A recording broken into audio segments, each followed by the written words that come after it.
Anak Akiditio tersangka sumbangan fiktif 2 triliun, Herianti tenteng tas seharga ini saat digiring. Herianti, anak bungsu Akiditio resmi ditetapkan sebagai tersangka atas kasus dugaan sumbangan fiktif senilai 2 triliun.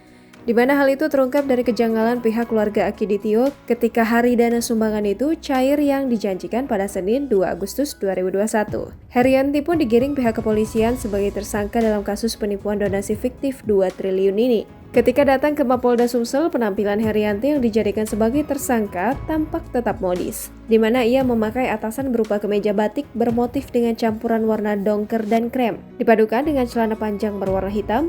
Yang tak kalah menarik, Herianti tampak melengkapi penampilannya dengan sebuah tas hitam yang ia tenteng dalam kesempatan itu. Dari penelusuran tribusumsel.com, Herianti tersangka kasus donasi fiktif 2 triliun Akiditio memakai tas dari Banananina. Dilansir dari web resmi Banananina, tas yang ditenteng Herianti merupakan cross grain pattern leather Charlie Carial Satchel Black. Harga untuk tas tersebut dipatok sekitar Rp4.750.000. Diberitakan sebelumnya nama Herianti dalam beberapa hari ini menjadi perbincangan masyarakat. Anak bungsu dari almarhum Akiditio ini membuat heboh masyarakat setelah mengumumkan akan memberi sumbangan 2 triliun untuk penanganan COVID-19 di Sumsel.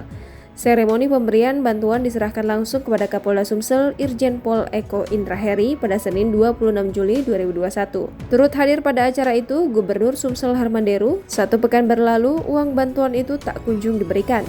Herianti akhirnya ditetapkan tersangka pada Senin 2 Agustus 2021.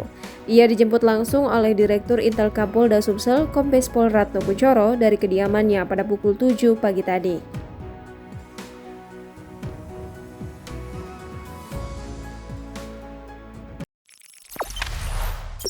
Jangan lupa subscribe, share, komen, dan like ya!